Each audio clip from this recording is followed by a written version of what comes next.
What's good? It's Unconventional AF with Jaleel Wavy back with a new episode. New episode on a Thursday in the middle of the week because there's a lot of things going on in the NBA with the offseason and free agents and trades. So I said, yeah, let's go ahead and get into it.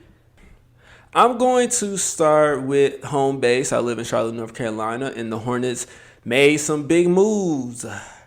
First, they traded away LaMelo Ball to the Minnesota Timberwolves for a few picks and Nas Reed. And just like a lot of Hornets fans, it's very disappointing.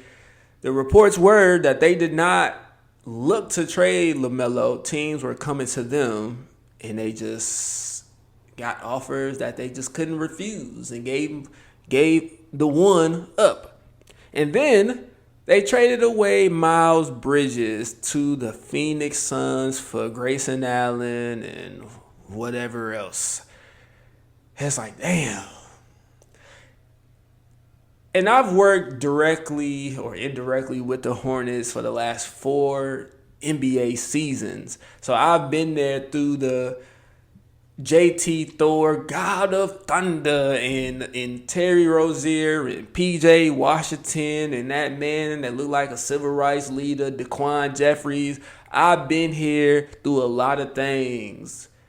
And to see them trade away 2 of their best players after a great season, not giving them one more season to see if they can be fully healthy, I believe they could have made the playoffs next year if they would have went the entire season healthy, and to just trade it all the way, damn, it sucks. It really does suck. I feel the pain of all the Hornets fans across North Carolina. The first player to move the needle was Giannis Antetokounmpo. Yes, the Milwaukee Bucks traded that man to the Miami Heat for Tyler Hero, somebody else. Now, I don't believe that this is a great team at the moment. They got to get a bunch of shooters and some defensive players, a great point guard. The potential is there. They're going to be scary. You're not going to want to play against them, but I don't see them making any noise in the playoffs for at least the first year. The first year is going to be an experiment, but the thing is, Miami can get anybody there. Jimmy Butler took them to the finals twice. So they have a culture over there, and if you don't believe in any other team in the NBA, you got to believe in this Miami Heat, Eric Spoelstra, Pat Riley. You got to believe in them because they get it done over there. So it's a great pickup for them. It's going to be interesting seeing Giannis and Bam play together. They going to be scary. You ain't going to want to go on the inside, and they going to run you over.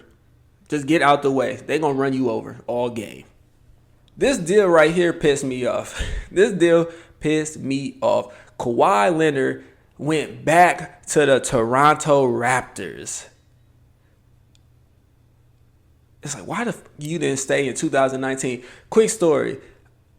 I went to high school with Fred VanVleet. We graduated in the same class. So I root for that man wherever he goes. I'm not a jersey person, but I got a Toronto Raptors jersey and I got a Houston Rockets jersey for Fred VanVleet, supporting my hometown brother. And during that finals run with the Toronto Raptors, my hometown had a block party for every single game. And we know how that turned out. They won. They beat the Warriors. And when that man left, I said, this makes no sense. They probably could have ran it back. This was an East with no LeBron James. It was wide open. That's why they won it. They could have won 2, maybe even 3. I don't know. But that was a terrible decision, as we can see, by him to leave the Raptors. And I believe the only reason why he's going back, because he know that they're going to just give him whatever. He brought them their only championship. They're going to just do whatever he tells them. So I believe that this is just a ego move because he just wants to run it up, get the most money possible, and have somebody in the front office kiss his ass. That's what I think this move is for Kawhi Leonard going to the Toronto Raptors. I guess real quick, Ja Morant got traded to the Trailblazers.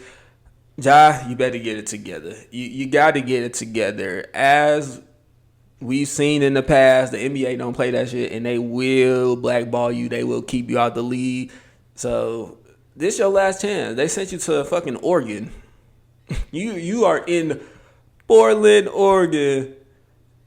And even though the Trailblazers had a decent year last year, they were a sleeper. They came out of nowhere. So they had a great season. Ja Morant is a decent player. Damian Lillard going to be coming back. So this is a decent move. I'm curious to see what they will be. They'll be competitive. But, yeah, Ja Morant got to get it together because the NBA will get your ass up out of there. All right, the biggest thing that has happened so far, the Boston Celtics sent Jaylen Brown to the Philadelphia 76ers for Paul George. You know you didn't fucked up, right? You could have had Giannis. You should have did whatever it took to get Giannis to the Celtics. And now you done gave the Philadelphia 76ers with a great young squad. VJ Edgecombe, Tyrese Maxey, Embiid, if he can ever get it right. I don't even think they need him at this point. You got Jaylen Brown over there. The 76ers, what they really need to do with Embiid is just sit him down. Sit him down for like maybe the first half of the year. Let him get his body right. See what y'all can do without him. And then go from there. Because I feel like Embiid, the last couple of seasons, he done tried to play through a bunch of injuries instead of just sitting his ass down and just letting himself heal. Now they don't even need you right now. They got Jaylen Brown. Damn, Boston, Paul George. Like, this man is, I don't want to say overrated, but you know you done fucked up, right? He wouldn't be on my team, I tell you that. He wouldn't be on my team. I wouldn't want him. Maybe they gonna go get LeBron James or something, but he wouldn't be on my team. All right, let's talk about the Snowtime. I mean, the Showtime Lakers. The Los Angeles Lakers, they signed Austin Reeves to like $180-some million for 4 years. Some white man that was with the Utah Jazz for $100-some million for another. I don't know that man. I really don't know that man. In the words of Keke Palmer, I don't know who that man is. I'm sorry, I don't know. It's the Utah Jazz. Who follows them? Nobody, besides the people in Utah. And then they signed a bunch of other players, Colin Sexton, Quentin Grimes. They are building that roster up. But LeBron James informed them that he ain't coming back. He broke up with them before they could break up with him.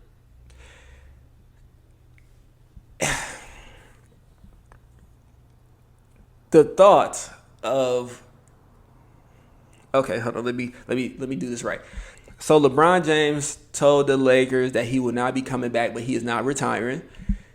And the rumors that's been swirling around is that Miami, Golden State, I think Cleveland, they're the front runners for LeBron James. And as a diehard LeBron James fan, that's my favorite player. No matter what he does, his legacy is what it is for me. It would break my heart to see that man go to the Golden State Warriors and play with Steph Curry because I hate them. Respect them and for all their greatness over there, but to see LeBron James want to team up with them, I'm like, I can't be on this LeBron James train anymore. I can't do it. I'm about to find a team to support because I refuse. I'm not about to do that to myself. I don't like the Warriors. Never will. Never will. So I can't support that. He going to do what he want to do because who the hell am I? He don't listen to anybody. But I'm just saying, I can't be on the LeBron James train if he going to be playing with Steph Curry. But if I'm telling the truth, if you have a healthy LeBron and a healthy Steph Curry in the playoffs, they are going to be dangerous. They are going to be dangerous if they can make it to the playoffs healthy. If that's what's going to happen, LeBron James going there to team up with Steph Curry and the Warriors. I say teams to look out for though in the playoffs. Like I'm curious to see what the Timberwolves look like with Anthony Edwards and LaMelo Ball. I think that's going to be a great team. The Houston Rockets just got Marcus Smart. Fred VanVleet opted into his contract. They were missing that last year at veteran point guard. I believe that they could have made it to the Western Conference Finals if Fred was there and available. The Sixers are going to be scary. The Hornets. Anyway, I ain't even gonna get into that. But yeah, man, this is this video might not age well because LeBron James has not made a decision yet. Let me look on Instagram. Oh God, look at why. Yeah. The first thing I opened up is a woman putting her feet in a man's beard. Yeah, we don't have a decision on LeBron James and what he's doing, but that's pretty much it. If I was LeBron, go to Cleveland. I mean, who wants to be there? But I mean, go to Cleveland. They got them young bulls around them. Tell them don't bring James Harden ass back, and try to win another one. Turn Donovan Mitchell and them into winners. But that's all I have for today. Hope y'all enjoy my basketball hot takes. Follow Jaleel Wavy and Unconventional AF on Instagram and Jaleel Wavy on TikTok. Thank you for listening.